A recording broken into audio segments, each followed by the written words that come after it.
Zik FM ak Sen TV seen bloc d'information la matinale ñu jàll ci revue des titres yi Mame Mbaye di nuyu mbokku lébu mi nekk si mool bi ak si tool enfin si non dama lay tooñ. laakoon faakoon ñaakoon mooy bàkku lébu yi quoi donc bopp ba tànk ma leen nuyu bu baax suñu mbokk yi nga xam ne nekk di géej di ñu suivre te jamono ji nee nañ la nekk sa géej gi nag lañu ko wax ndax jën yaa ngi dee nuyu ñëpp ñu nga xam ne ñoo ñuy teewlu seen dose matinale waxtu yu jotee ñu ànd ak yéen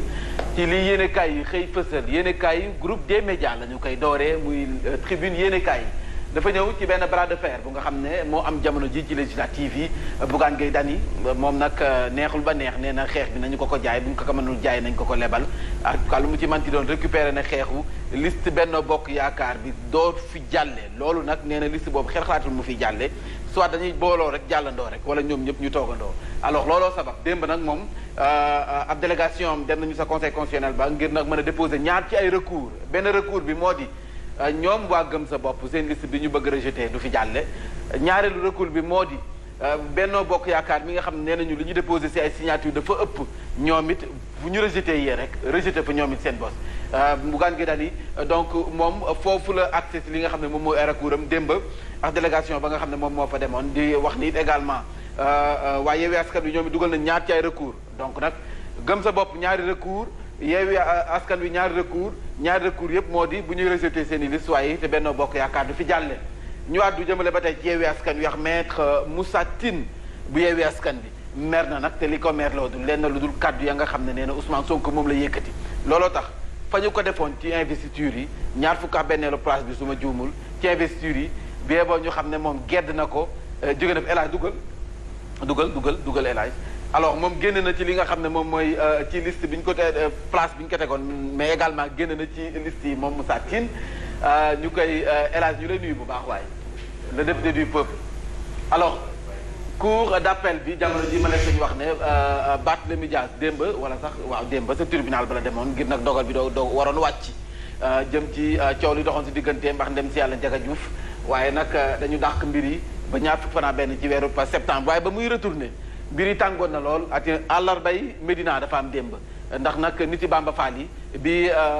nit yi Ousmane Sonko yeex Barthélémy Dias yi doon jaar foofu dañu leen mukk doo leen fi jaar wala nag doo leen fi wàcci xeex ba tàngoon na lool xeer yi jolli ba nit yi baxti yeex Ousmane Sonko yi mujjee replier daal di dellu ginnaaw xeex ba tàngoon na lool nag démb moom xeer loo ko doon jaayee Médina ñu jëndal loo ko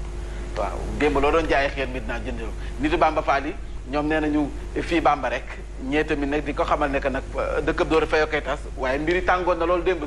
sa Médina société civile bi dañoo mer ba futt ku ñu mere du kenn ku dul Ousmane Sonko ndax nag ñu ngi koy xamal ne ba société civile di doon société civile dëgg fii ci réewum Sénégal booba yaa ngi toog ci bangu école yi ñoom depuis Abdou Diouf lañ tàmbalee xeex ngir démocratie ñu dooleel ko fii ci réew mi kon nag du moom moo leen di wax yoon wi ñu war a mën a jaar moom Ousmane Sonko waa société civile bi démb ñoom ñoo yëkkate yole kàddu ñoom Birahim Seck mu Ndiaye Cissé Val Jojo bari nañu lool nag professeur Babacar ñoom ñëpp nag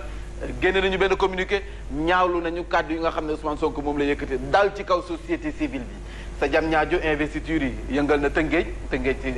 jam ñaajo fa la bokk ndax Mamadou Moulaye Gueye maire bu jam ñaajo ay nitam nee nañu faw ñu dugal ko ci liste yi faw ñu investir ko boobu nee nañu faw ñu investir ko nag Mamadou Moulaye Gueye maire bu jam ñaajo en tout cas xëj na information yi ñu am ni ngi tête de liste bi Ndiagne Diop la départemental ñi ngi naan Diary Diène wala Yonni Thiam wala ko mu ci manti doon en tout cas nit yi Yonni Thiam yi am na ñu commencé woote nee nañu seen jigéen te mu dugg moom moo boo nekkoon candidat ci moom rek moo nekkoon jigéen nekk candidat ci li nga xam ne moom mooy man nii kenn dugaluma ci benn liste bu tax waa Corée sanctionné ci ba li ñu ma sanctionné damay laajte rek de investir ñu ma campagne ñu ma padru ma campagne def ma dara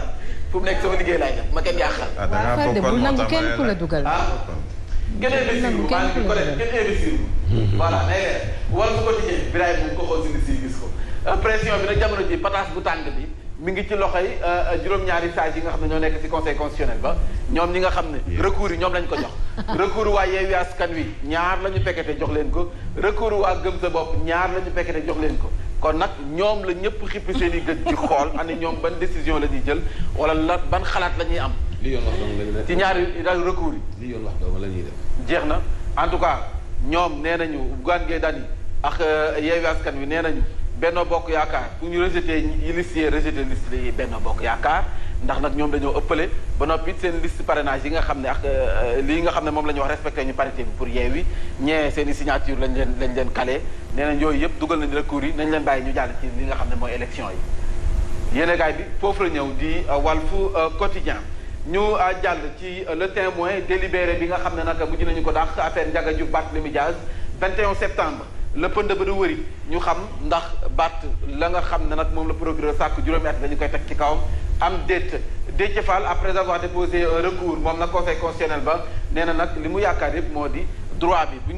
buñ ko waxee bu fekkee wax nañu wàllum droit dëgg rek Yewwi Askan Wi dina bokk ci li nga xam ne moom mooy jongante yi foofu la génne ñu ñëw ba tey ci affaire professeur Cheikh Amadou li nga xam ne moom mooy ay mbàkke fanweer ak juróom-ñaar 37 mbàkke dañoo porte plainte Cheikh Oumar Diagne nee na ay kaddu yu nga xam ne daf koy yëkkati teg ko ci kaw ku tedd ki di Cheikh Ahmadou Bamba coow li kon Ndiaw mu ngay wéy di ba desu xam bin Sud Quotidien affaire Ndiaga Diouf ak verdict bi nga xam ne dañu ko renvoyé ba après législative yi donc 21 septembre bi ñu dëgmal Barthélémy Dias nag kon moom mi ngi toog di xaar maître Ousseynou Fall avocat de la défense nee na renvoi boobee nag lu ñu rafetlu la si jamono ji nga xam ne neer yëpp dafa tendu ndax nag il suffit de peu rek dëkk bi yëngu donc nag loolu kon lu am solo la maire bu Dakar nag nee na moom mi ngi xippee ay gëtam di xool te nag pare nañu ngir sàkku ci askan wi ñu gunge leen ànd ak ñoom bu fekkee rek dooleel démocratie la ñuy woote Sonko en bouclier kon nag dafa gunge woon démb kii di Barthélémy Dias moom Ousmane Sonko ñu jàll ci li nga xam ne mooy mardi macabre la ko tuddee source a di kat ñu nga xam ne ni si ay doomu aadama ñu ñàkk seen bakkan ci ay feu de brousse sa Podor pire nag le pire évité de justesse sa Jolof ci benn lakk daay gi fu mu nekk dafay am dëkk bee tàng moo tax àll ba la de waaw àll ba la de waaw daay la dafa am ci de 4 personnes mortes ci ay feu de brousse xam nga ne kii di Déthié Fall dañ doon faral di wax ñoom da doon wax ne fu ñu téye nañ fàttaliku liste bu Malick Gakou ba mu dugaloon 2019 dañ ko waxoon ne da nga ëppale wala matlewoo moo tax sa parrainage mënta jàll moom fàttali nañ ko nee na leen nag ndekete yow histoire bi du loolu histoire bi moo di moom Malick Gakou ay doublon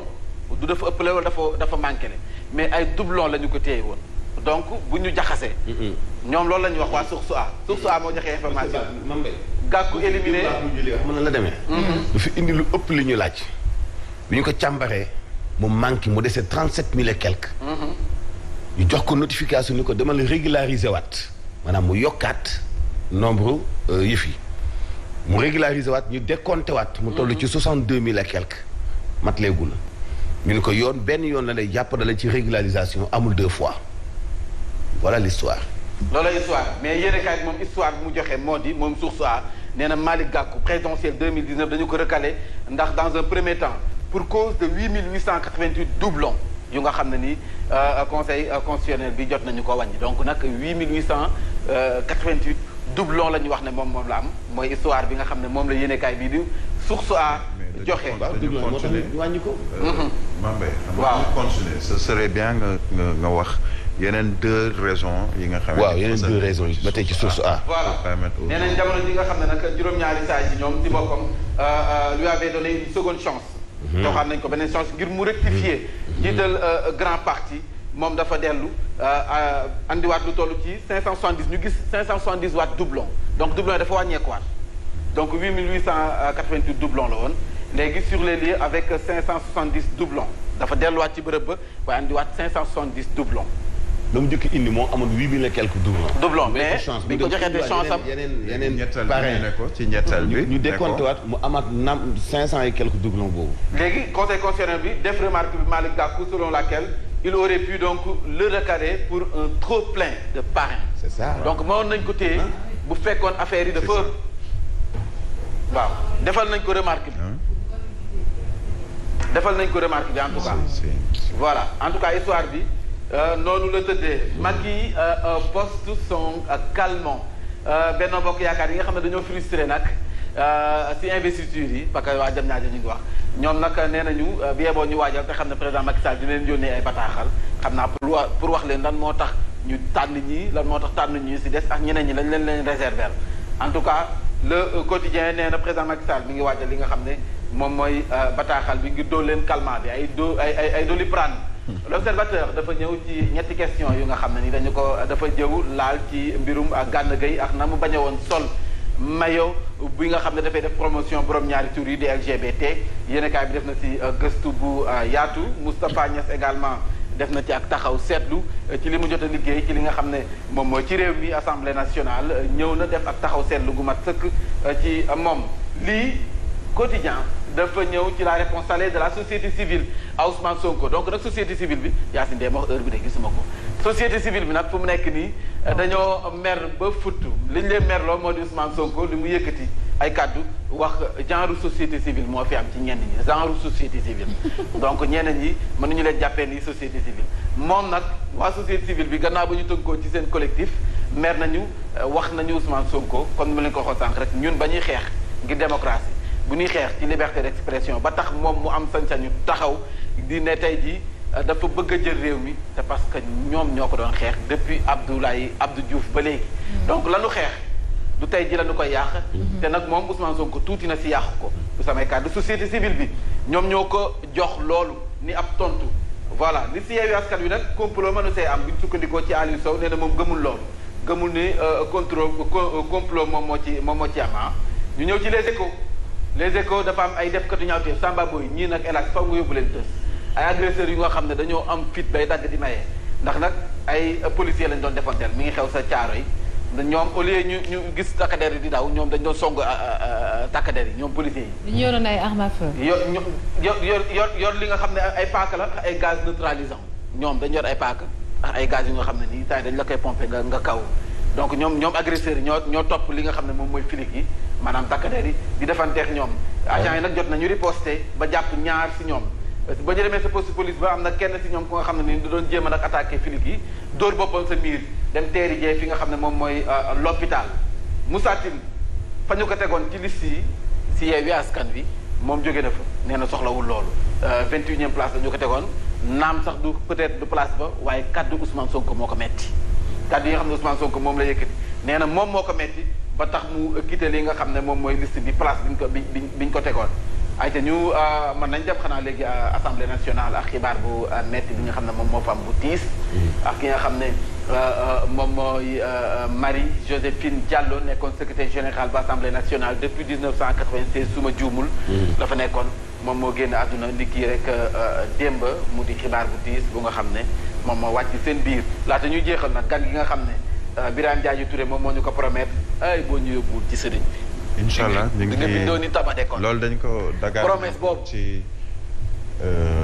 ki nga xam ne moom mooy taawu xalif général des Mourides. Serigne Mountakha Mbacké Bachir moom Mame Thierno Birahim Kosso Mbacké di taawu xalif bi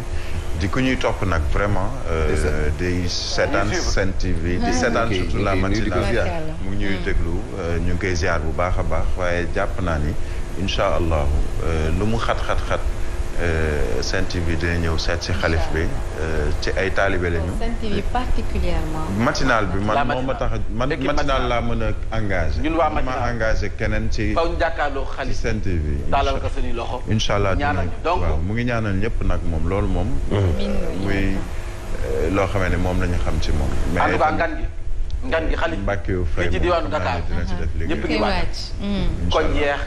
yeex ruq-ruqaat yi ñëpp bale nañu nettoyé nañu parfum nañu ba parfum li nga xam ne mooy mbedd pareeguñu sax de le 27 mai pareeguñu de dañ commencé rek mais pareeguñu waaw ñoo ngi defar fu mu ne non ñun pare nañ je veux dire que askan bi pare nañu pour accueillir ko li màggal na donc dañ koy waajal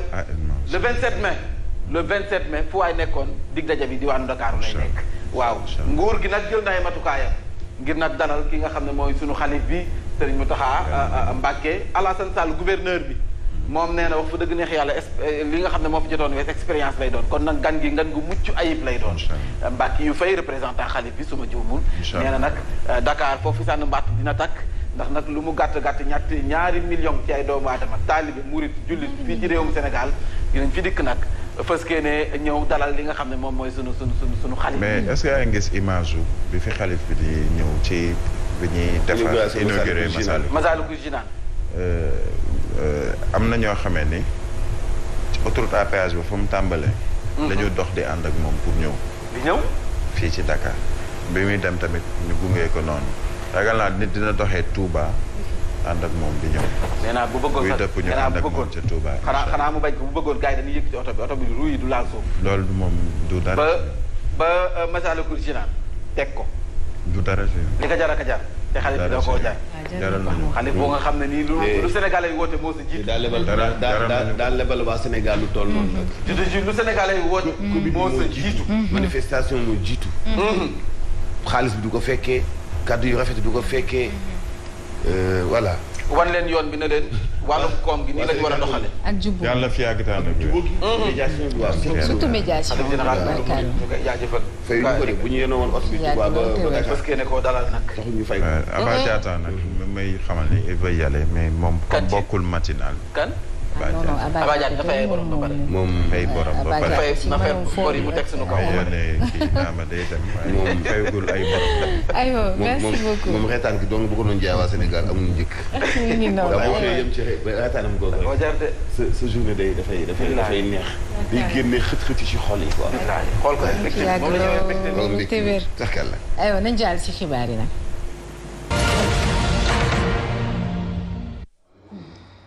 Joséphine Diallo génn na àdduna daanaka moo nekkoon roue assemblée nationale ndax moo nekkoon secrétaire général ba depuis 1996 ak léegi